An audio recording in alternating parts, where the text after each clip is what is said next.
Yo, what's going on, you guys? It's your boy 3 Stickity Stacks in this thing, baby, representing T Kings of Games. Today, I'm actually updating Pure Zephra for you guys. This variant is, I've done like combo variants. I've done like Endymion Zephras. I've done Zephra Orcus, Mythical Beast, Guard Dragon Zephras. I've done like Pendulum Magician, Endymion Zephras. I've done so many variants. This one is Zephra Control. I'm more or less playing an anti-meta strategy. This deck's more to combat the decks that are really good that are out right now. That's why I'm main decking certain blowouts to make sure that I have backup contingencies. So if my main win condition gets destroyed by hand traps or I just get blown out like literally by just too many interruptions, I can have a backup plan or two to make sure that I can either like stabilize my opponent's plays, simplify it, make sure that they don't put up too much that I can still survive for a turn, or literally play through hand traps in the sense that they'll hand trap one win condition and I'll just play another one and they don't have a hand trap for it. So part of the win conditions are going to be the hand traps themselves. But I think Zephras take probably the most skill out of all Pendulum decks. I've always felt this way. This is my biased opinion. You're more than welcome to disagree. Just don't try to start no argument in the comment section with other Zephra lovers. But I think this deck has always had like a skill gap that was very difficult to like reach overnight. You know, you have to play this deck for a long time and you'll realize that there's some stuff that's just very easy to do. Like Pendulum Summoning Zephyrinu and searching is pretty easy, but it's like what this deck gives you is so much, and how you use what it gives you, what changes. You know, I want to reference like Light Sworns, right? Like a deck that literally, it's like this deck will randomly give you cards, so it doesn't take skill to mill cards or send cards from your deck to your grave, but it takes skill to use the resources that you're given to the best of your abilities, because if you don't, you might not get another chance. When DRITRONs, you can mess up, you cannot use your resources properly, and you'll get another chance because those cards are coming back from the graveyard. With Eldritch, you'll mess up, and you'll still have Eldritch cards in rotation to get it back again. With Zodiacs, you'll literally just stack another Zoo and try again. With Virtual Worlds, you can mess your combo up and still in-phase GG, add Lulu, have a Quinlong engrave, and the new trap, which is another follow-up. You get what I'm saying? It's like, this deck is different because when you don't do the right thing or you don't make the right choice at the right time, not only could it be sometimes it's just a choke point that's natural for the deck. Some decks just have natural choke points. But if it's not a choke point and it's you just making the wrong choice at the wrong time, it is not only going to cost you the game, but it's going to cost you your follow-ups, and it's going to literally put you in a position where you're at the mercy of your opponent. So you always want to make the correct plays. Sometimes you might think, I don't know, maybe they don't have a Nibiru, and you play into Nibiru and you didn't have Path Up, you're going to lose. But if you think, okay, maybe they do have Nibiru, they only have 2 cards in hand, if one of them's a Nibiru, you can just go for Zephyrinu Pass, and that's going to be good enough because this card's going to float into multiple resources. It's a booty that's protected by Providence, and you'll get a counter trap interruption off of it. So it's things like that. It's just calculated plays. It's proper sequencing. It's more or less called navigating, right? So those are just things that you want to know when it comes to playing a deck like this, because this deck is very unique in itself, that it's unlike other Pendulum decks. It's not really a combo deck per se. It can combo off in build boards just like any Pendulum deck can. You have the Pendulum mechanic, you can summon a lot of bodies, you can set up multiple interruptions. Cards like VFD are still disgusting, Omni negates. But also at the same time, this deck has a big toolbox, a lot of utility, so many cards that do so many different things, and utilizing these cards to the best of their ability, it's what's going to make you really good at playing this deck. So with all that said, let's go ahead and get into the profile. For hand traps, I'm maining 9 really, really good hand traps. I didn't want to play Bale or Crow or Meister. I wanted the best hand traps that were main deck worthy, that were not specific to a matchup. So Gamma is always going to be played in Zephras. This is the best hand trap to play. Every time you can get drolled, a lot of the time it will be after you've activated Prosperity, or you'll activated Providence, or you've activated Oracle, or you've activated Terraforming or Set Rotation. You have quite a few plays that people can droll you, and you'll punish them with Gamma. The same thing can be said with Ash, you know, or even if people, like, for example, I don't know, negate Zephrath or Ghost Grid or whatever, Gamma has just always been the best hand trap in this deck.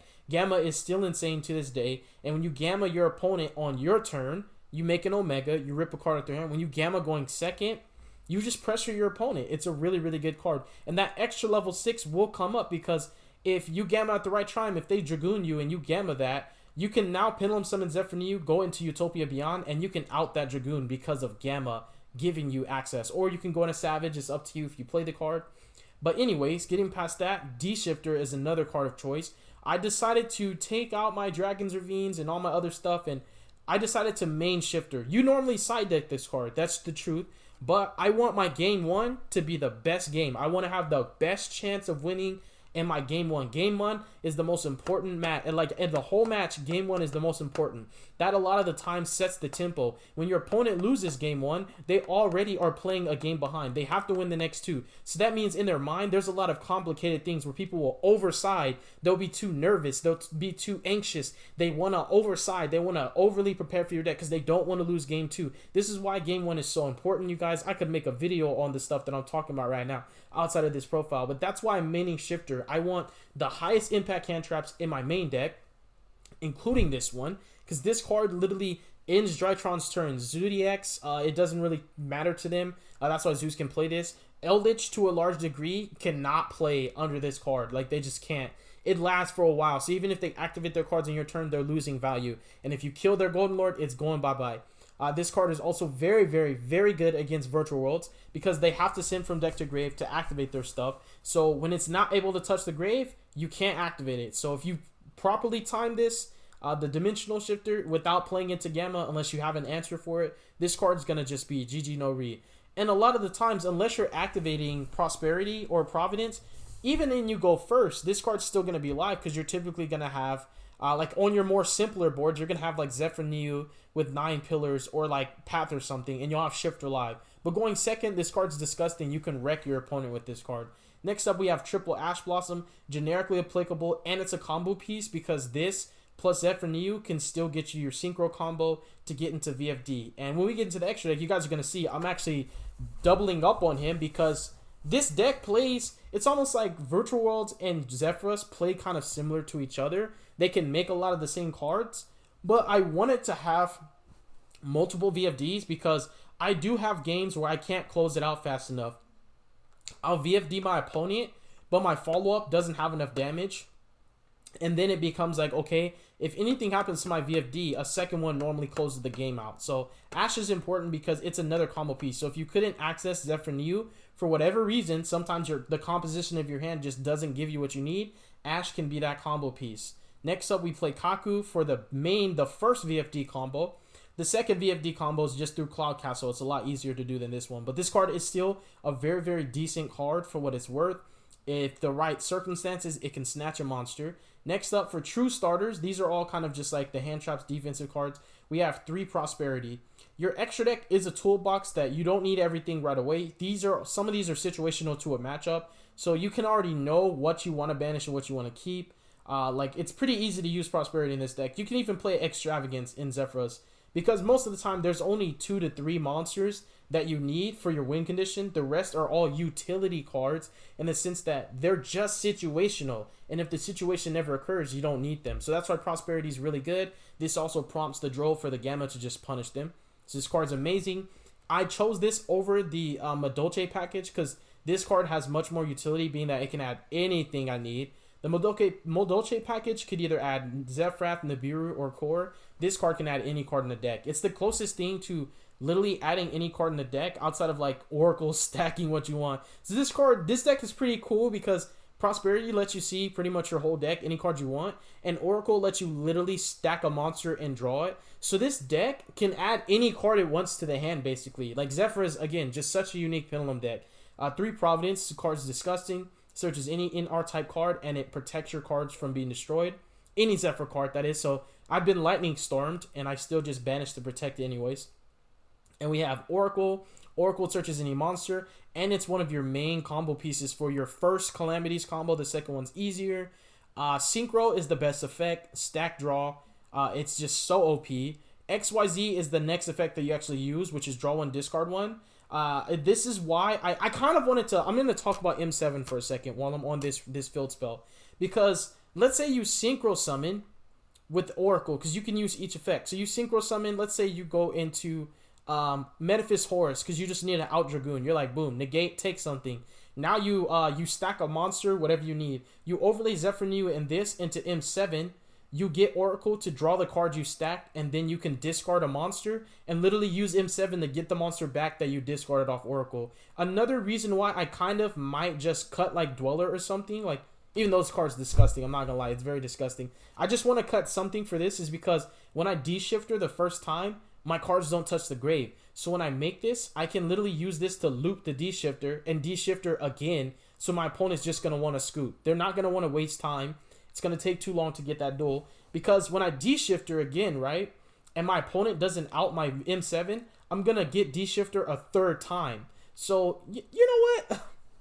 Let me figure something out here. Because, like, I really, like, the more I talk about this, because I already wanted to play this, the more it makes me want to just put M7 in here because it's so good.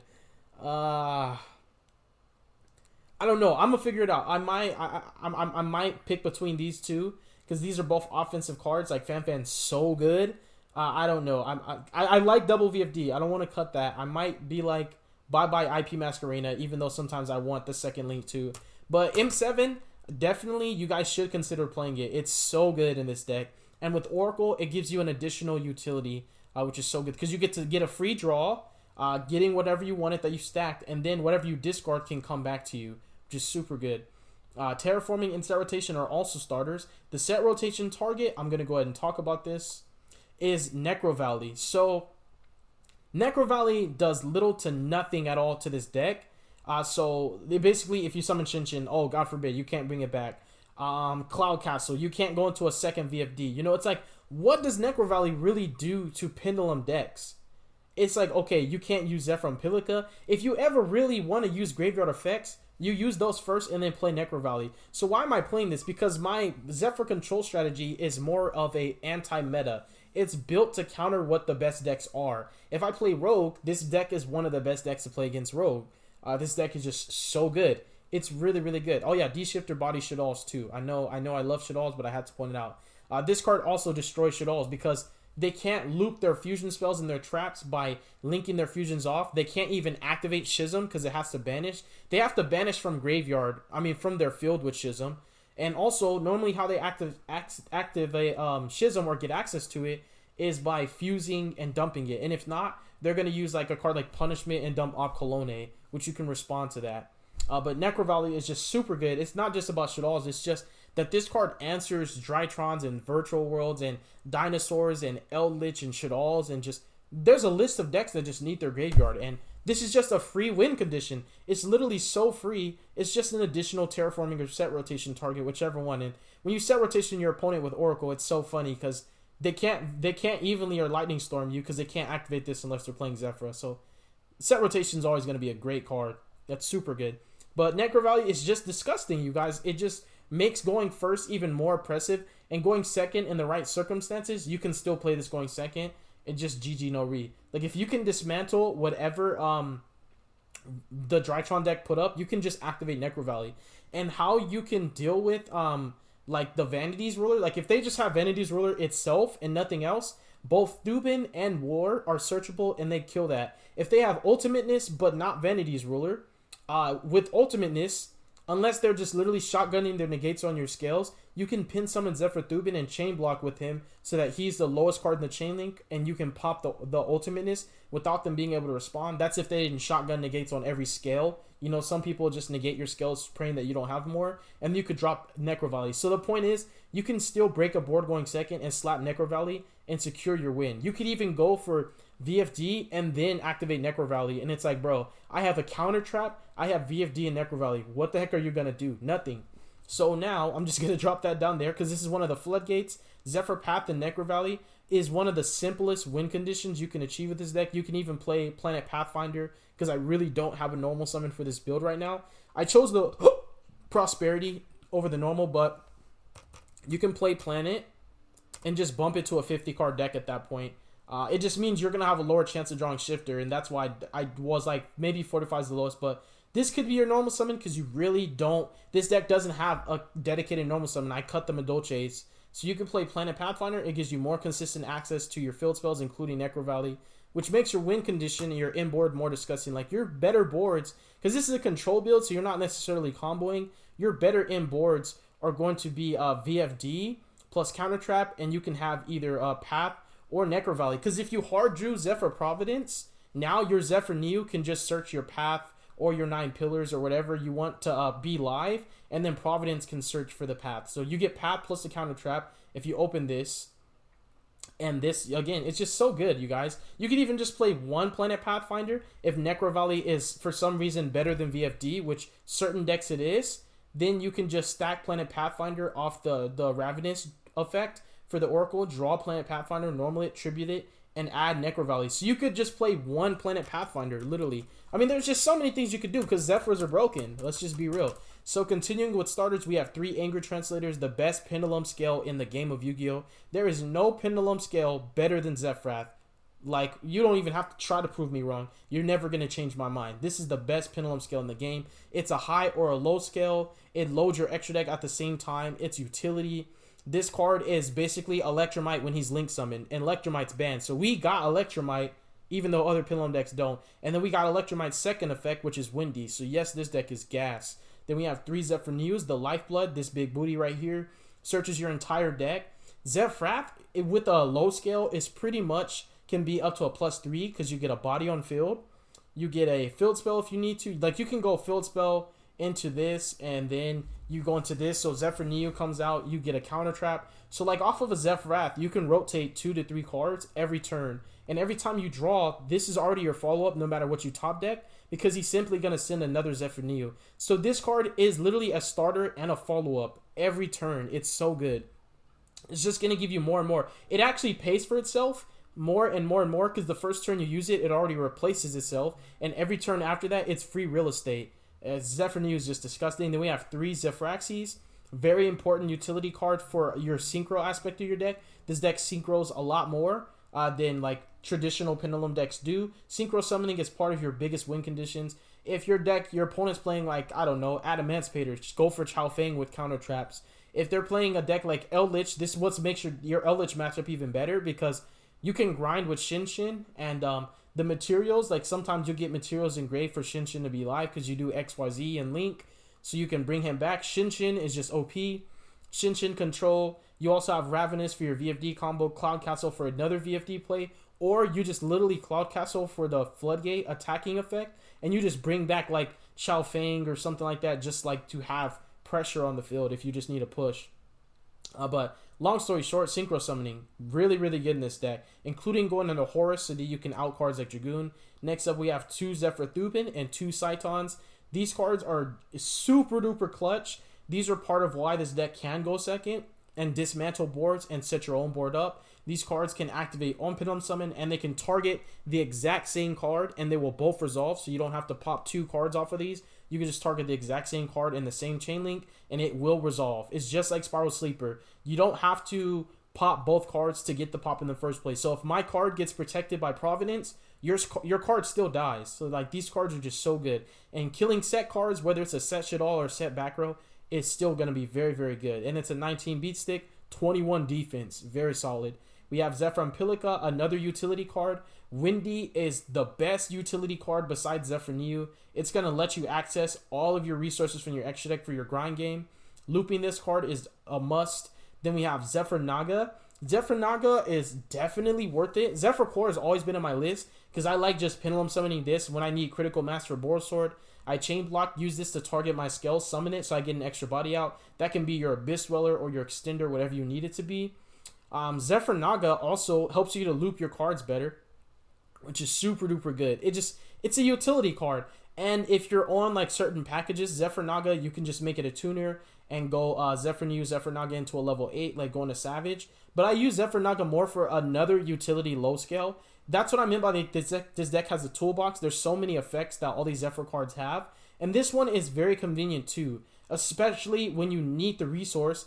Like let's say you scaled, but you need a Link summon for a big push, right? And so one of your monsters that you wanted to summon had to be your scale. So what happens is you could, for example, scale Zephra Thubin or Windy, Pendulum Summon, and go Zephra Naga effect, bounce it. And it's better to scale that than Zephra because instead of scaling Zephra Naga, you just scale the card, then you add it to your hand off of this effect, and then you normal summon the card that you added off Naga. So it lets you get more bodies on the field. So it kind of cheats a resource in the sense that you can use the same card that you use as a pendulum scale as a body to go into XYZ, synchro, or link plays. And it has other purposes, like you can make it a tuner, do different synchro lines. It's up to you, because if you don't gamma your opponent, Omega's pretty much my only level 8 choice, but Omega's super good to recycle my traps like 9 Pillars and Divine Strike. You could use Naga to go into a level 8 synchro. And then Core is just disgusting. Summon your skills. These cards all have like utility. Like all the Zephra cards are just so good. Next up, 9 Pillars. This is the most skillful counter trap like in the game. Like I've always said this. The only one that compares to this that's probably better or just pretty much on the same level would be Tachyon Transmigration. For the simple fact that it not only negates and shuffles, but it negates entire chain links. So Tachyon Transmigration is disgusting too. The reason why this one is so skillful is because it shuffles no matter what, whereas Tachyon Migration only shuffles the cards from the field. And negating and shuffling is a lot better. In fact, it's way better. It doesn't even compare to a negate and destroy. It's even better than negate and banish, because cards can still be accessed. Virtual Worlds can access their banished cards, you know what I mean? But when you negate and shuffle it, you gotta find that card again. Then we have Divine Strike, the one that's more live more often, very easy. Resolve ZEFRA, this card's already online. You use Omega to loop these so that you don't have to play extras. We play Double War instead of Triple War. I still like having the second copy in the main. Even though Triple War is normally the way to go, I did not want to break the 45. I really want to see D-Shifter very badly. I think this card's way too good. And even though I'm never opposed to playing 60 card decks, that's my jam, that's what I do. I am most known for 60 card decks. Literally like that. If anybody's going to be playing a 60 card deck, it's going to be me. I just don't want to play D-Shifter in a deck that's like not 45 or under. 45 is like, for you guys, it's 40 with an upstart. For me, 45 is like my low. That's my low, right? That's just how I am.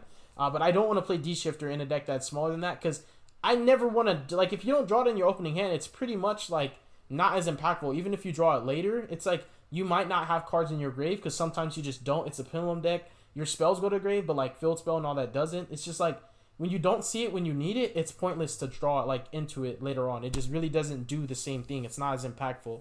But outside of that, again, that's the theory on like the 2 war. I want to play more than one, but if I play 3, I have to cut something, and I ain't cutting jack squat. The only cards that are cuttable are maybe these 3, but you need the utility that they provide, because there's situations that these cards get you out of, and if you don't play them and you basically are in that situation, you're gonna be like, oh, I cut Zephra and Pilica. If I had it, this would have been game. Then you're gonna be that salty loser that's like, I lost because I wasn't playing such and such, even though your opponent beat you, and it's like your fault for not playing the card. So again, I'm not cutting it. So 2 wars, and then this card's disgusting.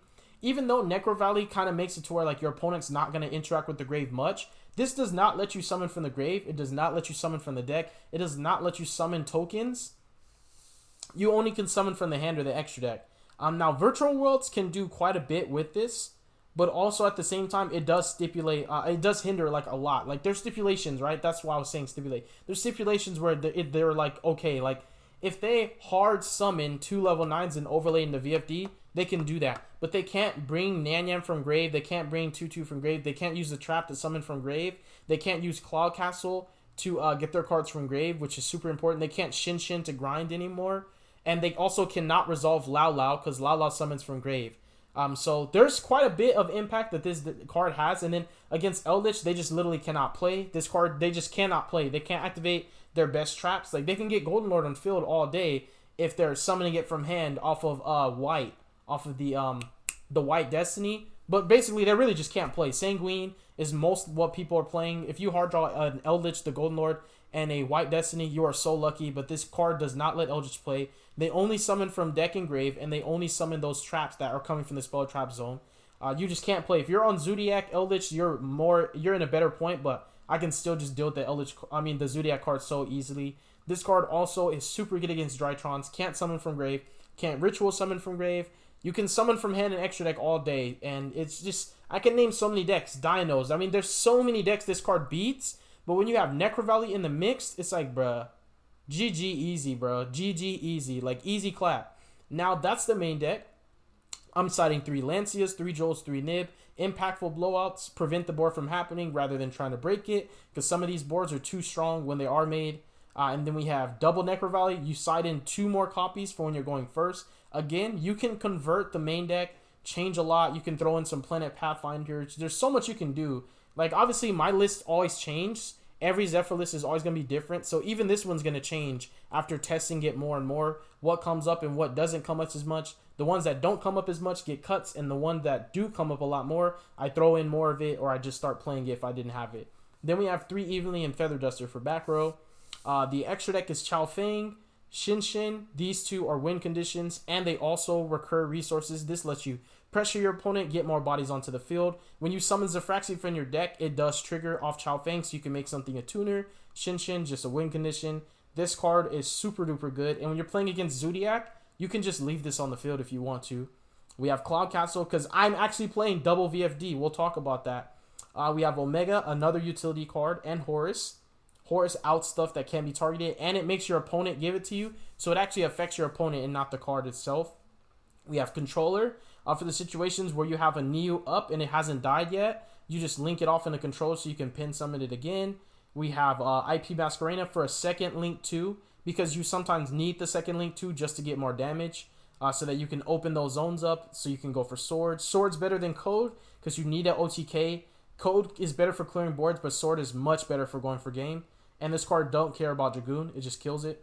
And we have Abyss Dweller. We have Fan Fan. Fan Fan is just such a disgusting rank 6. As well as Beyond. These help you to go second a lot better, especially with the Gamma package. And then double VFD. If the first one fails you, the second one won't. You're going to Cloud Castle for the second one. So I'm pretty much playing, in a sense, like how Virtual World plays. Like, I'm focused on VFD. This deck is very consistent with getting access to its VFD.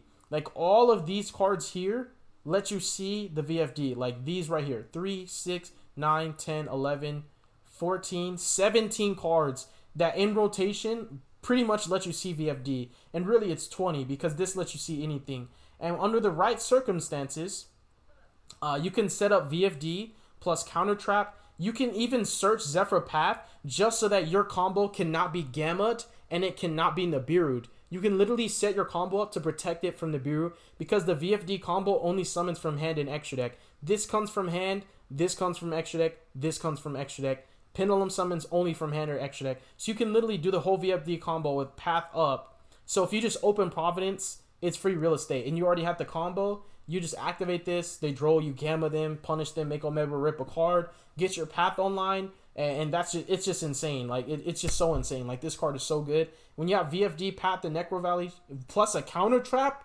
no, you're not winning, bro. You're just not.